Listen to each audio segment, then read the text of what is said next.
Virgo. Welcome to Pandora Astrology's monthly horoscope for January of 2022. It's a whole new year. We are the astrologers of Pandora Astrology. I'm Jamie Kale Miller.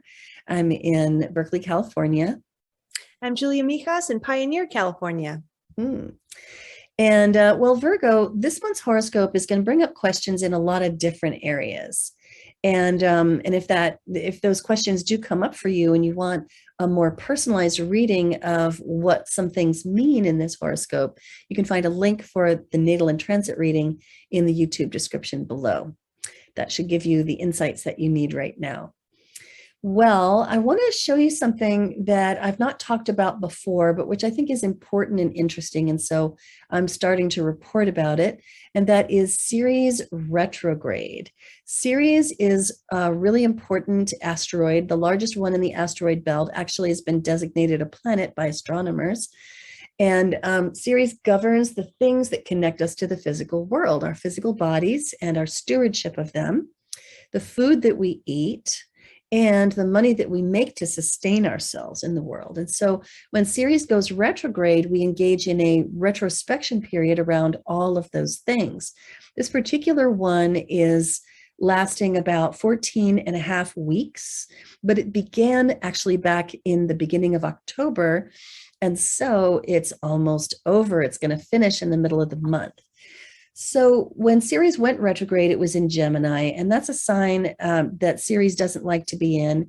And it also was in your 10th house. So it wouldn't be surprising if sometime maybe shortly after October 8th, in 2021, you started worrying about your finances relative to your career or in your business if you run one. And this is meant to be a retrospection period. So looking into that is good, but overthinking it is not. Recently, like a week or two ago, Ceres backed up into Taurus, and that is the signal that we all need to get down to basics, get back to fundamentals and remind ourselves, like, how did I used to manage these things? Last time that it was working really well, what was that system that I used for whether for eating or for my health habits or for my finances? And how can I get back to that and incorporate some of that prior wisdom into what I'm doing today? So this is definitely the time to build a new big picture of your finances and then apply that in your career. So like I said, Ceres is going direct this month, January 14. And so after that, our money troubles should begin to ease out and stabilize. You'll find a lot more about this in the video that we've made about Ceres retrograde, which is on our monthly forecast page for January, but also in our January 2021 news playlist on our YouTube channel, Pandora Astrology.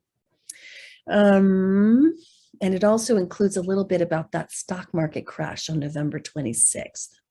Yeah, 900 points. Woo! Okay, so you might want to check that out. Hey, Julia, I think you've got some great stuff about Mercury, Mars, and Venus. What's that? Good. Yes, I do. Well, hey there, Virgo. Mercury, the planet of communication, also the planet that rules your mind, will go into your 6th house on January 2nd, the very beginning of the month. Now, the 6th house rules work. It rules health. It also just rules routines, the degree of organization in your life. So with Mercury in the 6th, it can be a good time for getting a bit more organized, planning some helpful routines around health, for example, could be very good. And if you do anything at work which is Mercury related, like teaching, writing, public speaking, or even buying and selling, then this can be a fruitful period. However, on the 14th, Mercury will go retrograde. So when it's in retrograde in the 6th house, this can be a time of miscommunications, especially around matters like health. Maybe you have to rethink something that you went over again. Maybe you tried a medication, decided to go back on another one. person, or maybe you have to reset your routine in some way. It can also be a time of miscommunications at work too. Now, Mars, the planet of action and activity, starts the month in your fourth house of family and home. It also rules the past too. So with Mars in the fourth, you could start getting all itchy and irritated about something that happened a long time ago. You know, something from the distant past could somehow be sort of affecting your present. Mars in the fourth can also be a time of getting into having some tension with people you live with, even with your family too. But it is a great time to get a lot of work done at home, whether you're working in an office at home or whether you have a lot of home projects to get through. Great time for work at home. Then on January 24th, Mars enters your fifth house of fun, diversions, activities, and creativity and children. So when Mars is in the fifth, you're going to be no longer caring about doing so much work and just wanting to go out and have a fun time. The fifth house also rules sex. So does Mars. So, you know, this could be kind of a horny transit too. If you do have any children, it can also be a time of a little more tension, a few more flare-ups and conflict with them as well. Then Venus, the planet of art, beauty, and relationships, starts the month retrograde in your fifth house. So I really covered their cycle in depth last month because it spans 2 months. You know, Venus retrograde is a 6-week cycle. So you should totally check out our last month's video to see some more about how this transit will affect you. But very quickly, you know, Venus retrogrades are time of relationship review. And in the fifth house, you could be reviewing your current relationship or thinking about your next one in terms of children. You know, are you guys suited to have children together? Do you want children in your relationship? And the fifth house, if children aren't on your mind, the fifth house can also rule fun, games, and creativity. So the other thing you could be thinking about is, do I have enough fun with my partner? Do we have enough in common? You know, the saying, the couple that plays together stays together, you know, that could be really pertinent to you right now. And then also in terms of relationship, Jamie also, I know, has some stuff for us on Juno, which is a very important relationship asteroid. Yes, and it's interesting and almost even ironic that Venus is retrograde while Juno is really reaching the peak of her powers, which happens when she conjuncts the sun. Where's the date of it? January 11. So here's Juno and the sun, and then boom, the sun hops right over Juno. And that's the two of them coming into a conjunction. So the difference between Venus and Juno is that Venus signifies love and relationship in the sense of like feeling connected. And Juno is about the structure of relationship. It's about the committed relationships in our lives. Now, that can be spousal. It can also be in business. It can be a contractual relationship of any kind. It can be a relationship that is very long-term. And so with Juno moving forward and fast, we're going to want to cement the commitments that are working for us. And as for where to know or how to know whether the relationships work for us, I think the person to ask is Venus. You know, do they pass the litmus test of, you know, is this somebody that I feel like I want to have children with, engage in that kind of a commitment with? Is this somebody who is a good playmate for me, somebody that I feel expanded around, somebody who I think makes me a little bit more shiny, somebody I could be in a power couple with? And if Venus thinks so, then Juno can go ahead and deepen that commitment. So because of that, I don't know, it wouldn't be surprising if this is the sort of transit that resulted in some engagements happening. And we've got more about that in a video in our January 2022 news playlist, as well as a video in December 2021 too. So there are 2 videos that go together that really fully explain the Venus-Juno thing that's going on this season. And so now I want to talk about the moons. So the moons begin with the new moon in Capricorn, right here in that very full and busy 5th house. And new moons are, of course, times of new beginnings, but this one also has very much the feel of endings in the sense that this is a kind of moon where you may feel like any tendency that you have to overwork or to be overly concentrated or overly responsible is brought to the breaking point.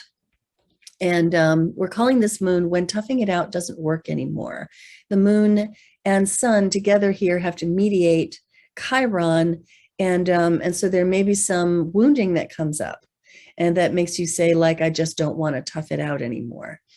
Now, as is often the case, the two moons of this month are connected and may even help to resolve, like the full moon can help to resolve some of the themes in the new moon. The full moon falls in Cancer in the 11th house. And if the 5th house is a house of, play, it's a kind of a necessarily self-involved house of creativity and self-expression. The 11th house is the opposite of that. It's the house of community. And with the full moon falling there, this is the time when you go to community to exchange nurture. Especially if you're feeling a little bit broken by the new moon. So this one, where it's happening on the 17th, as you can see here, and we're calling this one Relax and Allow the Break You've Been Working Toward. And so if you felt like the new moon broke you, this is the time to put yourself back together with the help of some very good friends. So then the last thing I want to tell you about is the seasonal change. The sun has been in Capricorn here for, the usual 30 days or so. And on the 19th, it moves into Aquarius, on the 19th or 20th, depending on your time zone. And as the sun shifts into Aquarius, it moves into your 6th house, which is, as Julia was describing, a house of work, health, and service. Now, the sun represents attention. And attention is like sunlight. Wherever you shine the light of your high quality attention, things can grow, things can proceed, wonderful things can happen there. So when the sun changes signs and moves into your 6th house is a really good time to start to put your high quality attention on your health routines and the systems that make your life run at home and at work, and on being better organized too. And so it's a great way to spend the month of Aquarius. Well, that's what we have for you today. Hope you enjoyed it, Virgo. You will always find your horoscope on our website, pandoraastrology.com, in the horoscopes tab. And you'll find the forecast tab, which shows you all the news videos of the month, including the ones that we have mentioned here. And if you should want a reading, you can find the readings tab. And if you want to take a class, there's a tab for that as well. And until next time, we'll see you around the cosmos. Bye-bye. Bye-bye.